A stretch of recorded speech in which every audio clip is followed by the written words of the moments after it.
My name is Leah, 32 years old, living in the suburbs of Seattle. During my 3.5 years of dating Ethan, I never imagined the most painful moment of my life would happen on my 33rd birthday, right inside my own apartment, in front of people I believed were my friends. I had planned everything carefully, from the warm lighting to the custom cake with silver white icing that read, "A new chapter begins." I thought it would be the perfect way to announce my pregnancy, something both surprising and sacred. My 2-bedroom apartment was small, but with scented candles, soft jazz music, and the arms of familiar faces, the space felt strangely cozy. I wanted my child one day, looking back at the photos, to feel, "You were wanted, you were joy." We invited around 15 people, only those truly close. My best friend Naomi, my married neighbors, co-workers from the company, and even Camila. The girl Ethan always said was harmless. Ethan offered to go get the cake. It took him nearly 3 hours. I texted him twice, and he simply replied, "Traffic." I don't know why I believed him. By 7 p.m. nearly everyone had arrived. I busied myself hosting, hiding my lemon soda in a cocktail glass so no one would suspect. Naomi caught my eye several times. She knew? I'd told her a week ago, sitting in my car together during a torrential rainstorm. Naomi gave me a quiet smile and a glance that said, "Wait for the right moment." At exactly 9 p.m., Ethan tapped his glass and asked for everyone's attention.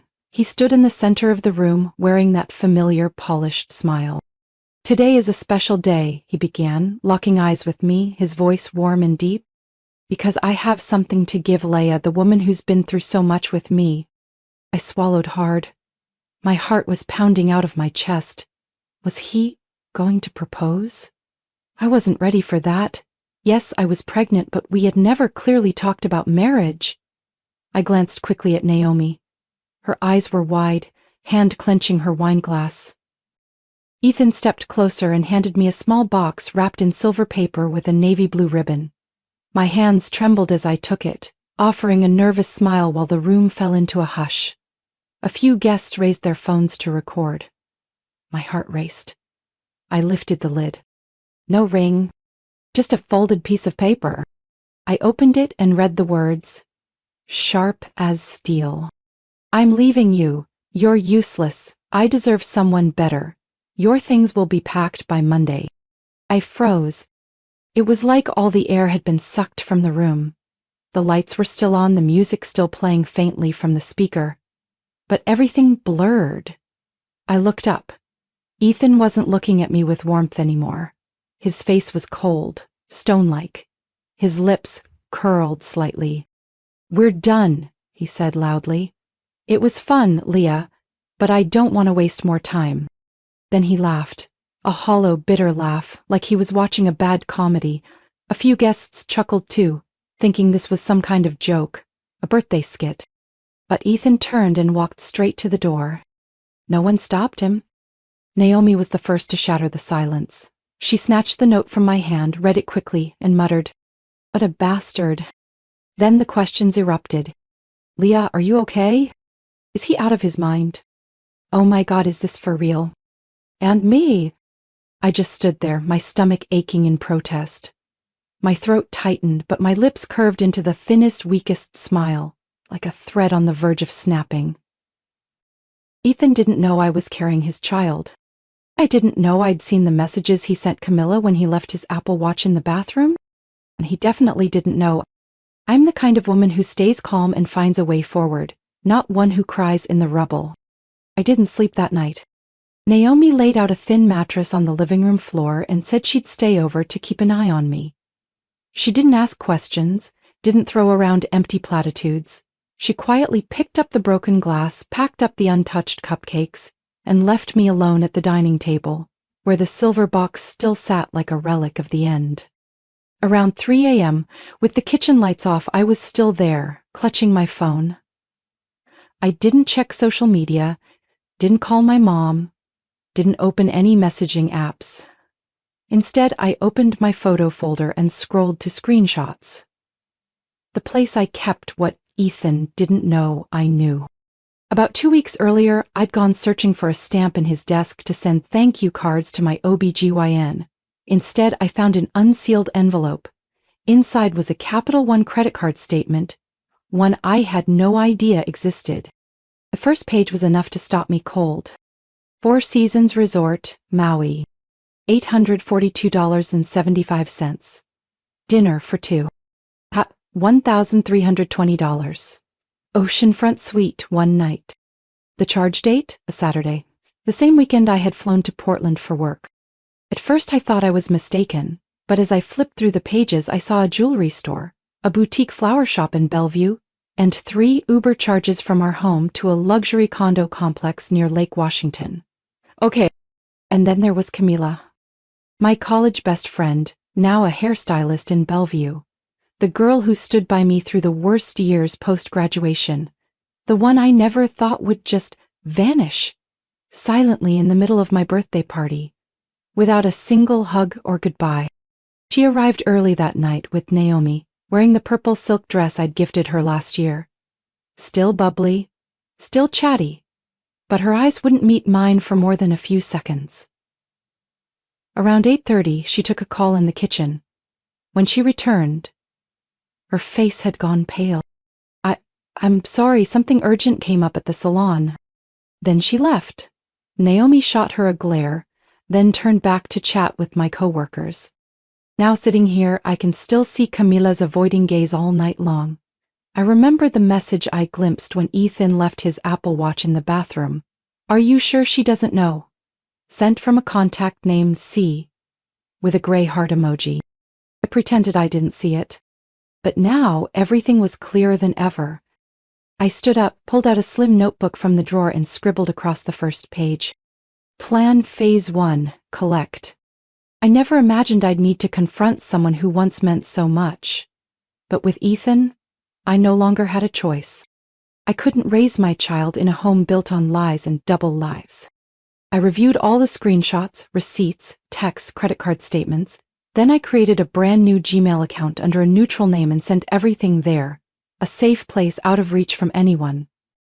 Finally, I opened Camila's Facebook. A photo from 2 weeks ago, a bar night in Capitol Hill. Who took it? No one said. But in the mirror behind her, I could make out the reflection of a man wearing a gray Kenneth Cole coat. The exact same one Ethan wore on our Palm Springs trip. I didn't need more proof. Camila wasn't just a bystander. She was the other lead. I turned off my phone, closed my eyes. But instead of sleep, I saw each step unfold in my mind, how the truth would come out. No drama, just timing. The next morning, I called a locksmith at 8 a.m. The middle-aged man with a calm voice arrived right on time, no small talk. In 10 minutes, he replaced the entire front door lock, checked the balcony door, and suggested installing a small camera if I didn't feel safe. I nodded and paid with my own credit card. The joint card Ethan and I once shared? I'd closed it the night before, right after Naomi had dozed off on the sofa. I wasn't going to let him keep using our shared finances to fund secret getaways and jewelry that wasn't for me. Next, legal advice. I booked an urgent Zoom appointment with Dana, a lawyer Naomi had recommended through a former colleague. Dana looked to be in her 40s, hair in a neat bun, slim glasses, and the tone of someone who's handled hundreds of unofficial asset splits. You weren't married, but the apartment's in both names? She opened, voice sharp but fair. Yes, but I've been paying most of the mortgage the past 2 years. That works in your favor, but to be safe, I suggest filing for formal asset separation, and if you're pregnant, you need to start protecting your and the baby's rights now. I froze for a second. It was the first time someone besides Naomi had mentioned the baby out loud. Something real, but still hidden from the world. I kept my answer brief. I'm preparing. In truth, Naomi was the only one who knew. And I would keep it that way until all the pieces were where they needed to be. By the end of our session, Dana sent over a checklist. Close joint cards, open solo bank accounts, notify the bank to unlink Ethan's name, check apartment usage rights, and organize prenatal medical records. I printed it out and pinned it to my fridge with the owl-shaped magnet Ethan once called tacky. Later that day, my phone buzzed. A text from Ethan. Just one line. I'll come by Friday afternoon to get my stuff, don't be home. I read it 3 times, then replied with a single word. No? 3 minutes later he called. I let it ring. 5 minutes after that, another text appeared. Don't make this harder than it needs to be, I just want my things. I replied. You'll get them, with witnesses. I'm not being alone with you again. Thursday night, I messaged Naomi. She immediately called backup. Lena, my law student cousin, and Trent, Naomi's longtime friend. A personal trainer over 6 feet tall, with arms too big for his t-shirts, and the word integrity tattooed down his bicep. Friday afternoon, as Ethan's familiar Audi pulled in, I was sitting calmly in my living room, gray oversized sweater, hair in a high bun, legs crossed. Naomi opened the door. The look on Ethan's face changed instantly when he saw the 3 of them standing behind her. What the hell is this? He frowned. Trent smiled, blocking the doorway. Just making sure Leah's safe. Things go smoother when you take your stuff and leave. Lana stepped up, holding a clipboard. Here's a list of your belongings. Everything's been packed. If something's missing, submit it in writing. Once checked, sign here. Ethan looked at me. I didn't even glance up from my laptop. This apartment's no longer your stage, I said flatly. He looked like he wanted to say something, but Naomi's icy glare silenced him. He lowered his head and grabbed exactly 3 boxes in one suitcase, already placed neatly by the hallway. No one said a word. Only when he placed his hand on the doorknob did I finally speak. You should be grateful I left a few things behind, the ones that mattered I already kept for myself. The door closed behind Ethan, leaving the room, silent but no longer heavy. I exhaled, placing a hand on my belly. I couldn't tell if that heartbeat was mine or my baby. When Ethan showed up at my house Saturday night, reeking of alcohol, pounding on the door and shouting my name, I just stood inside, hand gripping the edge of the kitchen counter. I could hear his voice, slurred, caught between anger and pleading. Leah, I know you're in there. Please open the door.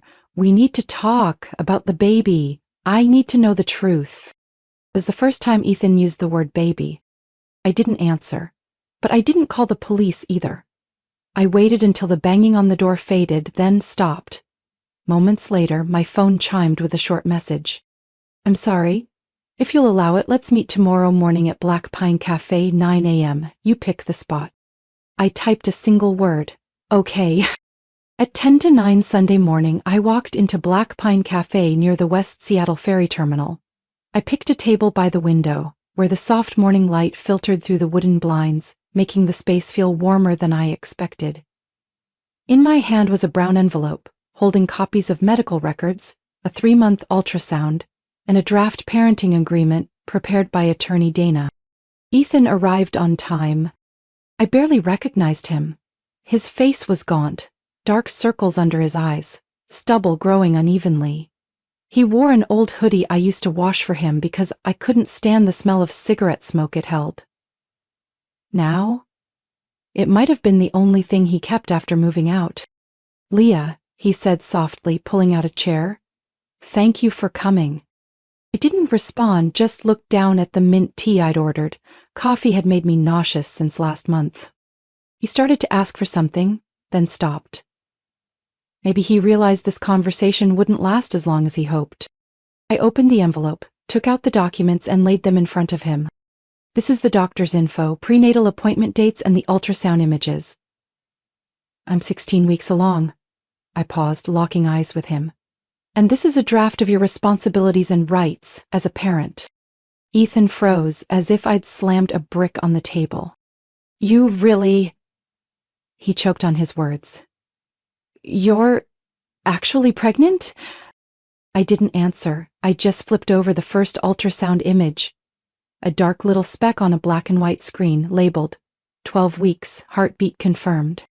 Ethan buried his face in his hands, breathing hard. A moment later, he lowered them, voice rough. Leah, I messed up. I know. You don't have to say it. But please, let me try. Not to get back together, just to make it right. I want to be there. I gave a faint smile, not out of sarcasm, just because prayers came too late. I leaned forward. You don't become a father with words. I don't need promises. I need action. I pointed to the agreement. Clear terms about visitation schedules, minimum financial support per Washington state law, and a requirement for paternity testing if necessary. I won't stop you. But I won't let this child grow up in ambiguity either.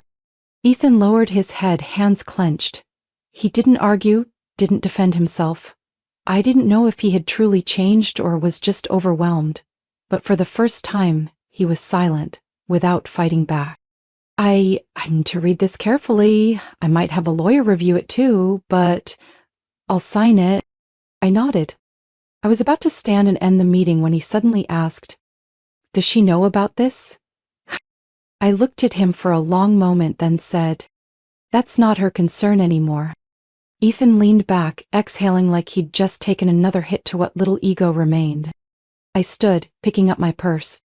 Pregnancy flies by, Ethan. I don't need you to be perfect. I just need you to show up and take responsibility. If you can do that, I won't keep you from being a father.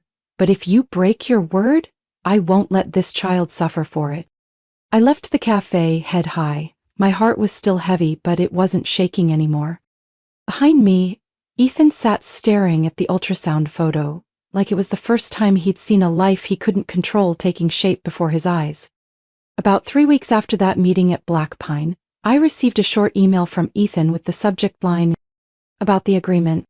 I opened it, my heart no longer racing like before. The content was simple. I've read it thoroughly. There are a few points I'd like to clarify, but overall I agree. My lawyer says it's fair. If you're willing, let's sign next week in front of a witness.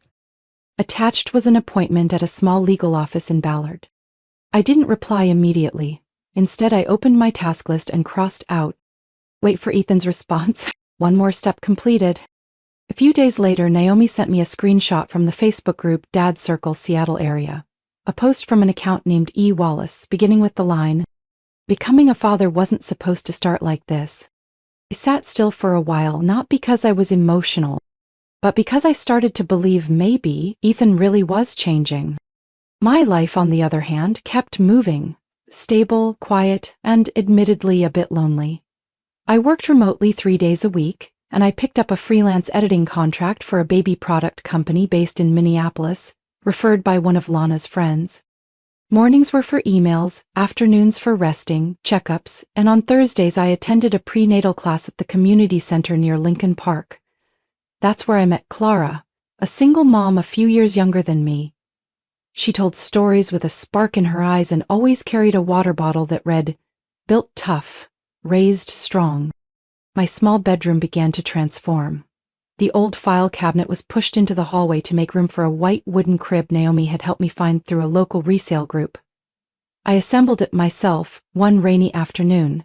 Took nearly 4 hours and 12 mismatched screws. But once it was done, I sat quietly beside it for a long time, hand resting on my now slightly rounded belly through a soft cotton shirt. Ethan began sending monthly support payments on time with no conditions. I didn't reply to thank him, but I didn't reject them either. One day, while editing an article, a message popped up from Ethan. And I helped buy the baby's car seat. Just send me the link to the one you want. No request to visit, no prying into my personal life, just a direct, practical question. I sent him a link to the model I'd already picked, a basic, safe, reasonably priced option. 5 minutes later, I received a confirmation email from Target, purchased under Ethan's name. That evening, I reread my pregnancy journal. At week 19, I'd written, I don't know where Ethan will stand on this journey, but I know I'll be here, ready to do it alone, if I have to. Now, I wasn't entirely alone anymore. I was still leading this, but he, slowly, and after many wrongs, was starting to catch up. Once, as I was folding baby clothes into the dresser, another message arrived. Can I come with you to the next ultrasound? I thought about it for nearly 10 minutes before replying. Only if you're on time and you respect boundaries. He responded with a single word. Understood. On the day of the appointment, Ethan arrived 10 minutes early. It was the first time I'd seen him wear a proper button-down shirt since the breakup. In the ultrasound room, he sat silently, eyes glued to the screen. When the doctor pointed to a blurry shape and said, "That's the baby's hand," Ethan lifted his own to his mouth, completely choked up. I said nothing, but I heard the sound of our baby's heartbeat, echoing in a room where, at last, we were both truly listening. Quiet, focused, present. That weekend, I received a small package. No name on the label. Inside was a soft leather journal, no logo, no decoration. Tucked into the first page was a handwritten note. "For the stories you'll want to share with the baby. I don't know how to make things right, but I know where to begin." I closed the notebook and placed it on my desk. I didn't reply. Some apologies don't need words. Just proof. I didn't expect to see Maria again so soon, but life has a way of arranging confrontations no one plans. That Friday afternoon, I went to the Target near West Seattle's town center to pick up a few things for the nursery. At 22 weeks pregnant, my legs were beginning to ache after walking, but at least my spirits were steady. I was fumbling around the diaper aisle when I heard a familiar voice behind me. "Leah?" I turned. Maria, standing less than a meter away, holding a shopping basket. Her eyes widened like she'd just seen a ghost. Still the same slender frame, dark brown hair tied back, but the look in her eyes had changed. No trace of the soft arrogance from my birthday night. Just tension and quiet guilt. I nodded slightly, keeping my tone even. "Hey," I said, "long time no see." She paused, then glanced at my belly, a flicker of surprise, but not shock. "I heard," Maria said softly. "Leah, I know I don't have the right to say anything, but I'm sorry for everything." She swallowed, her eyes a little red. "I didn't know you and Ethan were still together when we started. He said you two were only living together because of the lease. Said you were distant, didn't care anymore, and that he felt trapped." I didn't respond. There was nothing left to confirm. "When I found out the truth," she continued, "I walked away. But it was too late. That relationship, it was never healthy, and I lost a lot." She hesitated, then added something that made me pause. "Ethan got let go from his job 2 weeks ago." I frowned. "Why, I'm not sure," Maria said. "I just heard he misused a company advance, maybe not bad enough to be sued. But they didn't want someone like that around during layoffs." I exhaled slowly. No matter how well Ethan could lie, financial reality had a way of exposing the truth. "You should know," Maria continued, her voice nearly a whisper. "He's not who he pretended to be, and you deserve the truth, even if it came late." I stayed silent for a moment, then finally I said, gently but firmly, "Maria, I don't hate you. I used to. But then I realized you were just another person, manipulated, just like me."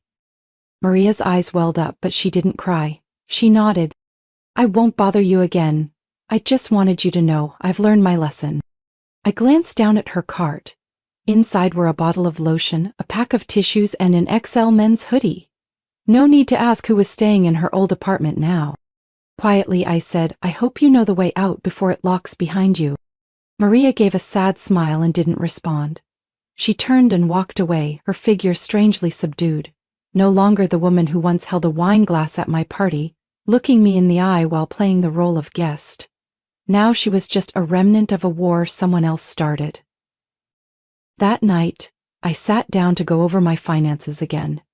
If Ethan had truly lost his job, his monthly support might be at risk, but thankfully I had backup plans. My personal savings were intact, and I'd just signed a new 3-month contract with the company in Minneapolis. Enough to cover all essential costs until the baby arrived. I didn't plan to tell Ethan about running into Maria. If he'd really changed, he'd tell me himself. If not, I'd learned to stop waiting for warnings. I sat down and opened the leather notebook Ethan had once sent me. The first page was still blank. I wrote the opening lines slowly and with purpose. "My child, the world may not be perfect, but I will never let you grow up in the shadows of lies." I gave birth to Avery on a late autumn afternoon when the maple trees along the road to Highline Hospital were ablaze in red. 32 hours. That's how long I was in labor, soaked in sweat, gripping the bed rail, feeling like my body was splitting in half. I used to think I was strong. But no podcast, no prenatal class could have prepared me for that feeling. Agonizing, sacred, and utterly overwhelming.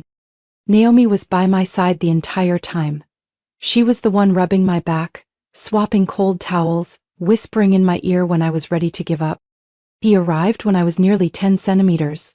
He brought a massive teddy bear and a bag of orange juice. I don't know what kind of resort he thought I was staying at, but at least he showed up. He sat quietly in the corner of the room, saying nothing. Each time I screamed through a contraction, he just clenched his fists, trying to make up for it in silence. And when Avery finally cried, her first sharp wail echoing through the room, I turned my head to look at Ethan. He cried. Not loudly, not dramatically, just silent tears streaming down his face, red-eyed, lips pressed tight. It was the first moment in months that I believed him. The nurse placed Avery on my chest. Her skin was soft and warm, eyes closed, mouth puckered as she learned to breathe. I didn't say a word. I couldn't. My heart felt like it was going to burst, but my mind was blank. Avery, mine. The first week postpartum was chaotic. My breasts ached as my milk came in, and I was beyond exhausted from sleep deprivation. But what kept me from breaking down was Naomi's steady presence. She showed up every morning with decaf coffee and that patient smile. She helped with diaper changes, washed bottles, rocked Avery to sleep while I stole 5 minutes of rest. Whenever I broke down or muttered that I was a terrible mom, Naomi would say, "You're doing better than you think." Ethan visited 3 times a week, just like we agreed. Sometimes he brought diapers, sometimes tiny baby outfits. One time it was a bottle of organic baby shampoo. I'd only mentioned it once in class and I was surprised he remembered, but I reminded myself. This wasn't the time to reassess the man who once left me. It was time to draw a firm line. He didn't stay long. He played with Avery, asked a few questions, and left. Occasionally I'd catch him glancing around the apartment, the place he once called home. At the white crib, the burp cloths drying on the balcony, and his eyes darkened. Regret, maybe? Or simply the realization that something had changed forever. By the end of the month, I got word that Ethan had found a new job at a distribution center in Kent, not an office gig like before, but in his message he wrote, "More stable, not great pay, but enough to stay on track with support." I replied with 3 words. "Good for you." It wasn't encouragement, it wasn't sarcasm, just a fact. I needed Ethan to grow up, not so I could forgive him, but so Avery wouldn't grow up with a part-time dad. One morning, while folding clothes, I found the giant teddy bear Ethan had brought to the hospital. It took up half the armchair and was completely useless, but Avery loved to nap against its belly whenever I needed a moment to clean bottles. I didn't throw it away, because even if it symbolized a messy beginning, it was part of the story I would someday tell my child. When Avery turned 1 month old, Ethan and I brought her to the doctor together. We sat on opposite sides of the waiting room. He didn't touch me. I didn't speak first. But when Avery was weighed, measured, got her shots, and started crying, Ethan reached out first, held her, gently, patted her back, and softly whispered, "It's okay, sweetheart, Daddy's here now." I stood nearby, not interrupting. Watching the 2 of them, I felt my heart ease. Not because I loved him again, but because I believed I had made the right choices, keeping the baby, keeping my autonomy, and keeping a chance to become a mother in the light, not in conflict. I saw Eli again right when Avery turned 2 months old. He was still the familiar delivery guy from the local grocery store, the one who used to carry in packs of bottled water when I was hugely pregnant and hadn't yet learned how to accept help without guilt. This time he showed up on a Saturday morning, just as I had Avery strapped to my chest, trying to lull her to sleep with soft piano music playing from my phone. Eli smiled when he saw me opening the door with one hand, the other still holding an unwashed baby bottle. Looks like it's a busy day, he joked. I sighed, a little embarrassed. Honestly, every day is like this. He didn't come in, just set the grocery bags down on the porch. Then, after a brief pause, he pulled a small card from his jacket pocket. Happy 2-month birthday to the little one. I didn't know what to get for a newborn, so here's a gift card to a toy store. Hope she finds something she likes later. I looked up, surprised. It had been a while since someone remembered one of my baby's milestones. Not out of obligation, but out of care. I smiled, thanked him, and on impulse invited him in for tea. A gesture I hadn't planned, but when Eli shrugged with a soft smile and nodded, I didn't regret it. Ha ha ha! That tea turned out to last longer than I expected. Eli sat on the bar stool in the kitchen while I held Avery, chatting and timing her next feeding. He shared stories of going back to school to finish his environmental science degree, his late-night delivery shifts to cover tuition, and how he helps his sister take care of her twin boys. Nothing glamorous, but warm and honest. Rare in a world where everyone tries to polish their lives with flashy success stories. Being a single parent must be hard, Eli said quietly, his eyes on Avery dozing against my shoulder. I smiled, part agreement, part contradiction. It is, but not as scary as staying in the wrong relationship. The baby, she's the easiest part of this whole journey. Eli nodded as if he understood. And strangely, his presence, unassuming, never pushy, made me feel seen, not judged. We started talking more often after that. Now and then Eli would text asking how Avery was doing, sometimes sharing a funny story about the kids he helped watch at his sister's. One time he sent me a podcast link on household recycling with infants with the note, "Kinda nerdy but interesting." I didn't finish the episode, but I smiled the whole time I was making the formula. He never tried to insert himself into my life, never texted late at night, never asked for personal details, and never called unless I initiated it. That, more than anything, made me feel safe. One early winter afternoon, when Avery had just learned to roll over and wrecked all plans for nap time, I sent Eli a photo of her grinning from ear to ear with the caption, "My noisy little masterpiece." Less than a minute later, he replied, "She's so adorable it makes you want to rebuild the whole world just to keep her smiling." I read that line over and over. There was no hidden meaning, no exaggerated romance, but it was enough to make my heart soften. Naomi was the first to notice something had shifted. "You're wearing color now," she said, pointing at the olive green cardigan I had on while carrying Avery out of the room. I pretended not to understand. "What do you mean?" "The last time you wore anything other than gray or black was before that disastrous birthday. Now, you're coming back to life." I smiled. Didn't argue. She was right. I was still a single mom. Still budgeting carefully to get by, still changing diapers in the middle of the night and rocking my baby back to sleep when sirens startled her awake. But I no longer felt empty every morning when I opened my eyes. Not because I had fallen for Eli, because I knew that if I ever love again, it would be because I want to, not because I need to. I held Avery in my arms, kissed her gently on the forehead, and wrote in the small notebook on the table, "No one can change the past. But you, my child, are the reason I believe in a new chapter. And if someone enters our lives, they will have to learn to love you with the same respect I've given, to protect you." 1 year after the day everything collapsed, I threw another birthday gathering. No grand setup, no crowd, no 3-tier cake or twinkling string lights, just a warm afternoon in early November, inside my small apartment, surrounded by those who stayed, not out of politeness, not from habit, but out of genuine care. Naomi held Avery, a now almost 1-year-old, chasing her around the room with cookie crumbs still stuck to her fingers. Lana arrived a bit late, carrying a bouquet of wildflowers picked from the park up north. She set it down on the table and said, "Big sis, you look like someone who's built a real home." I just smiled. Eli came too, no longer the delivery guy waiting at the door, but the quiet companion who had walked beside me through every transition these past months. He brought a box of lavender tea and a children's book. "Happy birthday to Avery's mom," he wrote inside the cover. Nothing more, nothing less. We didn't label our relationship. I didn't need to. He didn't push.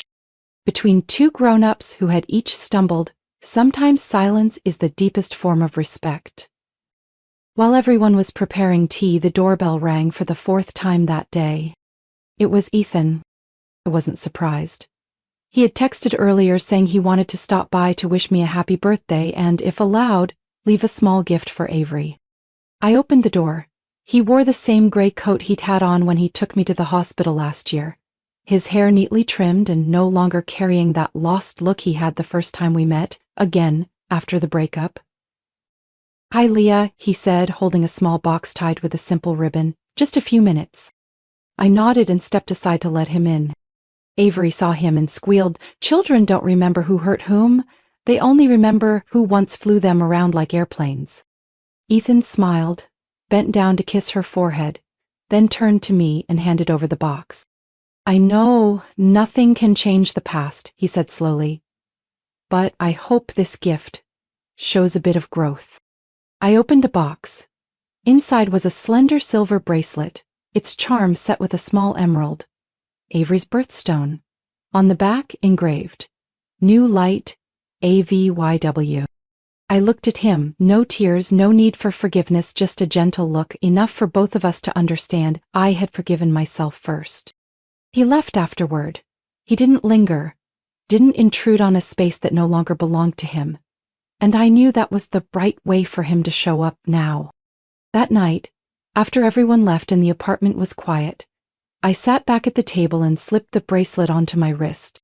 Not to hold on to the past, but to remind myself that I had moved beyond it. I looked around. Avery sleeping soundly in her crib, bottle placed nearby, the soft nursery lamp casting a warm glow over the sage-green walls I had painted myself, at 7 months, pregnant. The bookshelf had a few new titles. My laptop was still open to a freelance contract for next month, and on the kitchen counter sat a half-finished cup of lavender tea. I was no longer the woman holding a breakup note in hand, frozen in place at her own birthday party. I was a single mother, a woman who had learned to love herself before entrusting anyone else again. Someone who knew that being broken didn't make you smaller, it teaches you how to choose yourself again. I opened the notebook and wrote the final line of the day. Sometimes, the worst thing that ever happened becomes the perfect excuse to grow into the best version of yourself. Not for anyone else, but because you deserve it. I closed the notebook, turned off the lights, and held Avery in my arms. Leah's story is a powerful reminder that sometimes the most painful falls open the door to true freedom and self-worth. Betrayed, humiliated, and abandoned, she didn't crumble. Instead, she stood tall, raised her child alone, took control of her finances, and rebuilt her life from the ground up. Amid heartbreak, Leah didn't choose revenge, she chose growth. Her journey proves that women aren't weak when they let go. They're at their strongest when they know they deserve better. What do you think about Leah's journey? What would you do if you were in her shoes? Share your thoughts below, and don't forget to follow the channel to discover more heartfelt, true-to-life stories about love, family, and resilience.